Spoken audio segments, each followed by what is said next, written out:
Hi everyone. After posting a video about Cunard Line's path yacht of 1870 and its remarkable career of 86 years, it got me thinking about what other ocean liners had a long life, one that was unusually so. And I've come across another one, and this is the ship that we'll be looking at today. It is White Star Line's Germanic of 1875. This ship, again, typical of the 1870s era, with a long, low hull, a single row of deck houses, no substantial superstructure, 2 funnels, and 4 masts carrying auxiliary sails. The Germanic's vital statistics were as follows.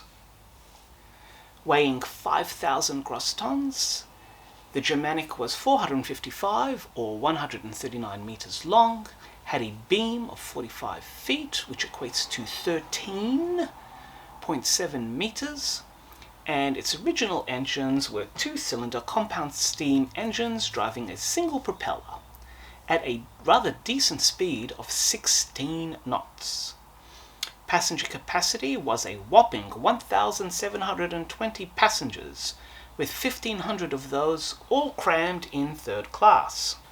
The decades of the 1870s and 1880s saw rapid changes in maritime and engineering, architecture and technology. And thus, in 1895, the Germanic was rebuilt, was given triple expansion engines, larger funnels, and a more substantial superstructure, which you can see up here. In 1899, while coming into New York in a severe blizzard, the accumulated ice created so much top weight that the ship would ultimately sink at her pier. But the ship was very quickly salvaged, refloated, repaired, and put back into service. In 1905, the Germanic was sold to the Dominion Line and renamed the Ottawa, and serviced Canada for 5 years. In 1910, the Germanic would be passed on to the Ottomans, and there would begin the most interesting and long-lived period of its life.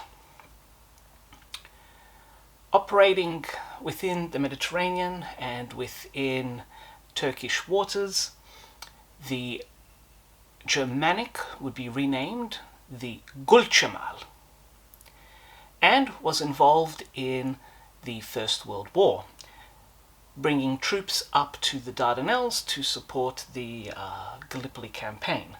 And it was while trooping that the ship was torpedoed and damaged by the British submarine E-14. However, the Gulcemal was repaired.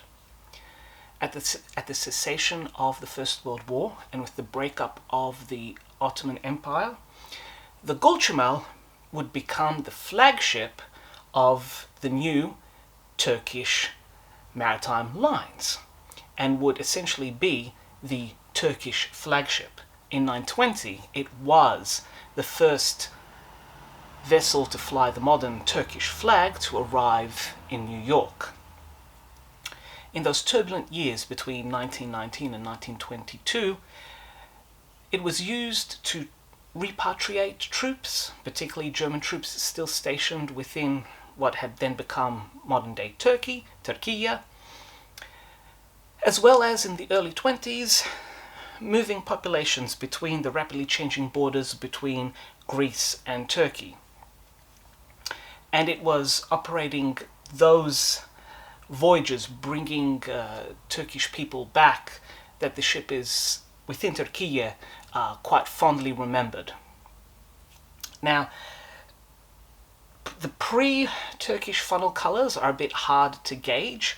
However, most of these reconstructions do show the Gulcemal with its Turkish Maritime Lines livery, or as close as I could possibly get to those livery colors. As you can see, the ship is also largely unchanged, retaining mostly its 1895 appearance. Throughout the 1920s and 30s, the Gulcemal would continue to be the national flagship, so much so that the Turkish head of state, Ataturk, would use this ship on his trips of state. and there was at least 3 occasions where he would travel on this ship.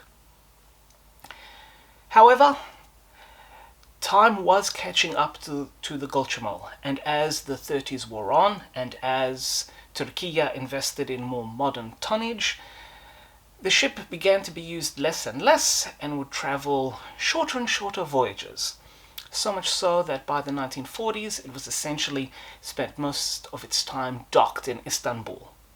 And by 1950, at the grand old age of 75 years, 40 of which were spent operating within Ottoman and Turkish ownership, the Gulchamel, once upon a time the Germanic, was finally sold for scrapping.